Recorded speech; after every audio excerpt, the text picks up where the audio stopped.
Hey, travel fam. Welcome back to Once Upon a Passport. Can't wait to spend the next bit of time with you guys. All right. Very excited. We've got lots of folks joining. All right. Well, if you're here, you're probably thinking about taking your first international trip. And today I'm going to walk you through exactly how to plan that out step by step. If you're joining the live stream, let me know where you're coming from or where you're watching from and what country you guys want to visit.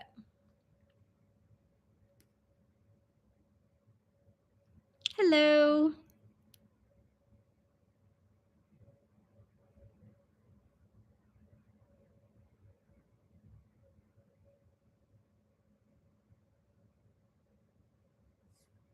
Okay, visit Jamaica. That's on my bucket list too. I love that. There's actually a hotel there called the Rock House that I have been dying to stay at for years. Like it's like carved into the rocks and it just looks so exquisite. I'm super excited. Amalfi Coast. Yeah, agreed. That is on my bucket list too. I have not been there yet. So that's an exciting one. That would be a really fun one to plan. Such a gorgeous area. All right. Well, if you guys enjoy travel tips and travel stories, then don't forget to like and subscribe to our channel so you guys don't miss anything else. Oh, we've got a shout out for London. Yes, that would be fun. I want to see London in the winter. I don't know if anybody else has been. Like, I think there's so many different, times a year, but since London can be kind of rainy, I just think it would be really fun and pretty in like the winter months. So, shout out for London. Love it. All right, back to planning. So your first international trip can feel a bit overwhelming. You might be wondering, where should I go? Do I need a visa? How do I book flights and hotels? It really doesn't have to be super overwhelming. We're going to break it down into 8 simple steps that anyone can follow.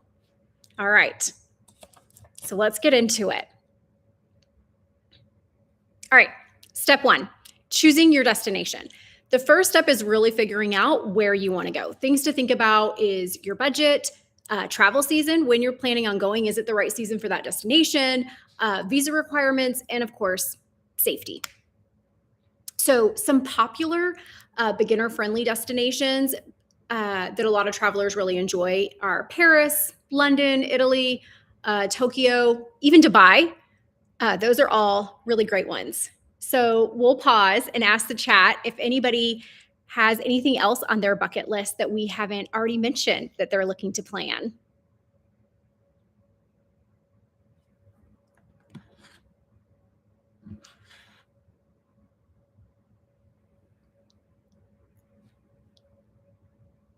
Oh, Doha? Yes. Amazing. Dubai, Dominican Republic, both really good ones. A actually has been to Dubai. I have not yet, but I remember when she was there, she called me and was like, "Oh my gosh, Jamie, you're going to love it here. You absolutely have to come with the husband. It's the most romantic, luxury, everything. It's so you. You're absolutely going to love it." So she had just such an amazing experience. So definitely let us know if you guys want to hear more about A's trip to Dubai, and we'll have to have her regale everybody with her tales and tips and tricks from Dubai because it's on my list too. So we'll have to learn more about it together. All right, let's keep moving. So after we've picked out our destination, step 1. Step 2 is your passport, right? So everybody needs one. If you don't have one, I'm always bad at showing. Okay. If you don't have your passport, you need to get one. And you need to make sure you double check the expiration date. So most travel countries, is that a sentence? Most countries that you're going to travel to require like 6 months before your passport has actually expired. So if you're cutting it close, you definitely want to go ahead and send off for that renewal in advance, but definitely make sure whatever country you're looking to go to, you're checking what their specific requirements are. And right in the same vein of requirements leads us right into step 3, which is check the visa requirements for that country. So different countries in different parts of the world have different requirements of what you need from a visa perspective. Some countries it's free, you just have to register for it. Others it's like a nominal fee. Sometimes it can be like 20. Hair's driving me nuts. All right, it can be like $23. And a lot of times when you register for it, it can be good for a couple of years and it's tagged right on your passport. So not an extra set of paperwork that you need to keep up with, but definitely something you want to investigate as you're kind of in that initial planning stage of figuring it out. One quick kind of call out is definitely be very wary of like scammers that are out there. You want to be make sure you only go to like the official website, the immigration website for the country you're traveling to. So just be on the safe side, only look at that for documentation. All right. We are moving right along. We're in step 4, which the first are kind of the really key points here, right? So step 4 is cheap flights. So in reality, I think the two most expensive parts of a vacation would be the flights and or accommodation, right? And it could be either or. So finding cheap flights is really key. And there's a bunch of different ways that you can go about it. So here's a couple tips and tricks that and I say we, I really mean she's the guru when it comes to finding cheap flights. If there's a deal to be had, she's going to find it. So a couple of the things, right? So you definitely want to compare flights across various websites, but then also across partners, right? So if you think about like American Airlines partners with Alaska and Air France, you might be able to find a cheaper flight, even still flying American, like on the American plane, all the things, but booking through Alaska, right? So sometimes some of those other partners have better redemptions on their points and things like that. So definitely a creative way to look into where the cheapest flight is, right? So you can be flying on the same plane and paid considerably less money because you booked through Alaska Airlines rather than through American. So definitely something to keep in mind, right? Look at those partner websites or those partner sites. Also, just planning ahead, right? Booking 2 to 3 months in advance. It's not like rocket science that the closer you are to the trip, the more expensive the flight is, right? So the more you can plan in advance is always helpful. And then also flying on the weekdays, right? So weekends are going to be the most expensive time to travel. So if you're have the flexibility in your schedule to fly out during the week, that might prove to be some cost savings as well. There's a lot of good sites out there that you can look at: Skyscanner, Google Flights, Hopper. There's quite a few of them. But I will say, if you guys want to learn more about finding cheap flights or anything else, definitely let us know in the chat and we can put together a very specific either video or live just around finding cheap flights, because there's definitely a lot to it. So if that's something you guys are interested in, like I said, drop it in the comments, let us know, and we'll definitely do a follow-up for that. All right, let's see here, staying on track. So next up, we've picked our destination. We've got, affordable flights in the works. The next biggest thing is accommodations, right? So where do you want to stay? Options are pretty basic. Like you can fall into a couple different categories. How to find award seats on airline partner websites. That is a really good one and definitely a call out for tricks on how to find them, because sometimes they are not intuitively obvious, right? So definitely a good one to call out and something we can put in that follow-up video. Okay, so accommodations. It really kind of comes down to a couple categories. You've got hotels, hostels, and vacation rentals like VRBO. Hostels, they're out there. Can't really help you with that. Not my cup of tea, so I won't even pretend to be an expert in it. But it is an option if that fits your budget or your vibe and your style. Definitely, there's a lot of options out there to look into. You definitely, regardless of what you choose, whether it be hotel, VRBO, etc., you want to take a look at the reviews, the location, and then how accessible are they to transportation. Some areas, you want to walk everywhere. Sometimes you want to be close to public transit. So just something to keep in mind, because that can really make or break a trip, depending on if you're too far away from things, you're spending too much time traveling.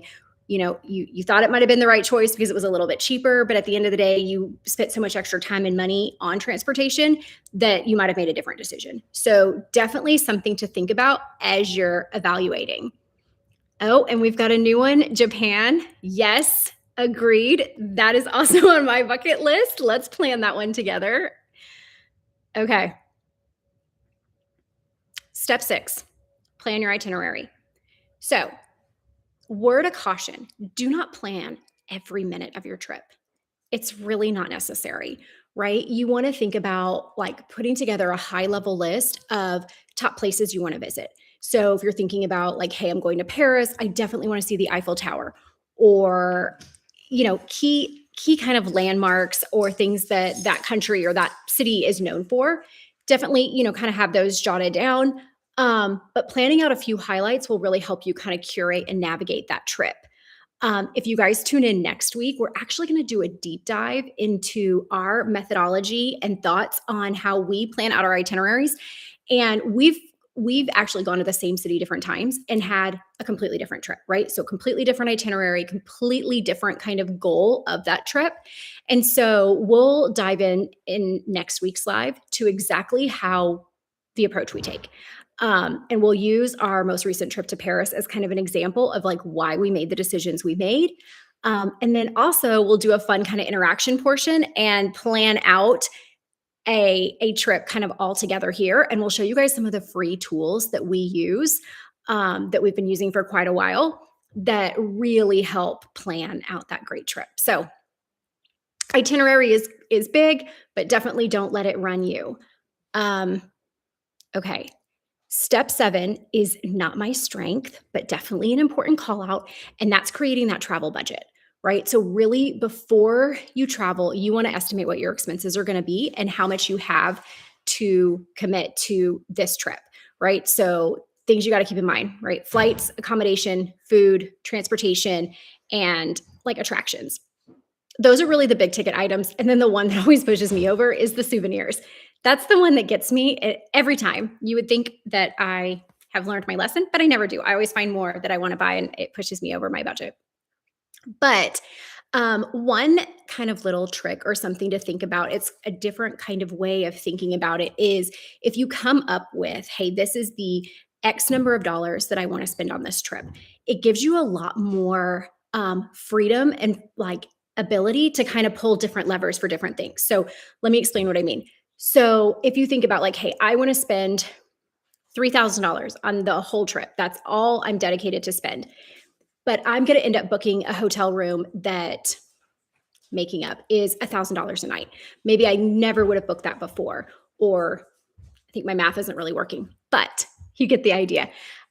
Perhaps I never would have agreed to spend that before, but I found such a good flight and good deals over here that my all-in cost was still within budget. So I was able to splurge on different things, or maybe I was able to upgrade my flight or pay for that really expensive dinner because I was able to move other things around, right? So I booked my hotel on point, so I had no out-of-pocket cash.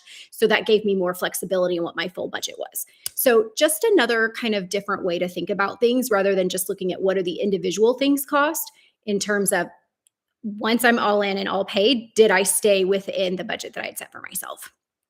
So definitely something to think about. But the more you plan ahead of time and the more you really commit to this is my budget, it really helps you keep from overspending. Okay. And our last kind of big tip here in thinking about planning that destination is just prepare the essentials, right? So you really want to think about your passport. Do you want to do travel insurance, power adapters, or converters? Definitely something you want to have readily available for you. And they vary based on which country you're going to. So definitely take a look at that and make sure you buy the right power converter. Credit card, highly recommend one without international fees on it. Just makes it easier and helps you stay in budget. And then copies of your documents. And then I would say, like, that's kind of varying as well, right? So I do not print out copies of any of my documents. I don't want any of that paper around. But I do have like copies of my passport on my phone, or I send it to my mom or my husband if he's not with me or something like that, so that there are copies of that documentation. I have everything with me that I need. Same thing with like hotel reservations and things like that. Everything is documented in my phone. So I've got it just in case. Okay. So I have talked almost nonstop. So I want to hear from you guys. All right. Are you planning your first international trip? If so, where are we going?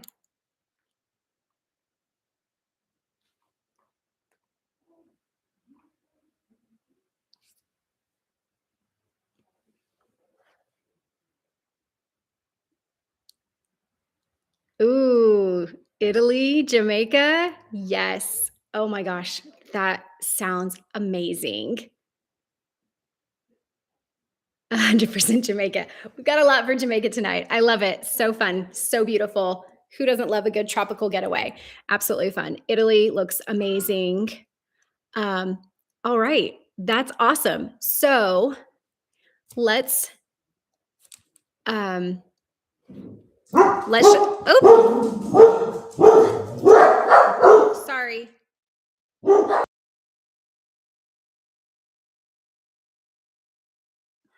I'm sorry. The dog started barking. Apologies. Um, all right, so we'll kind of wrap it up. So if you guys remember, life be life, and okay, so if you guys remember, kind of 8 key steps there really help you focus in on choosing your destination, looking at right travel time, plan that budget, find your cheap flights, think about accommodations, travel requirements, visa requirements, passport, making sure it's valid, all the things.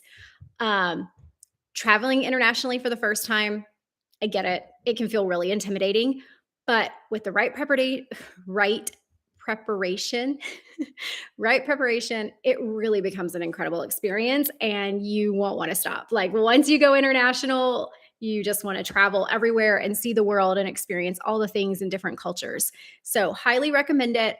Definitely rip that band-aid off, start exploring different countries where you want to look at and start planning out.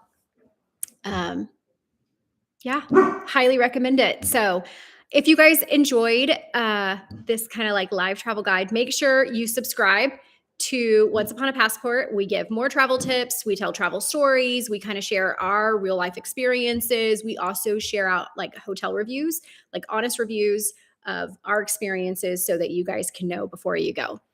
Um, Thanks, guys, for joining in to our live stream. We'll be back next Thursday, like I said, diving into itineraries. And if you guys are interested in learning more about Paris, our Paris Diaries is live now. That series just started. We are in day 2 of our trip there, and we've got a lot of good fun stuff. So for this particular Paris trip, we really focused on kind of like niche experiences, off the beaten track, just getting lost in Paris and doing some of the things that are, not on social media and things like that. So if you want to see a different side of Paris, definitely make sure you check it out. We've got the link in the comments so you guys can take a look and see. And then this weekend, our next kind of video in our hotel kind of review series is coming live as well. So make sure you guys check it out, and we will see you guys next week. So thanks everybody for joining. Bye, Travel Fam. It was fun.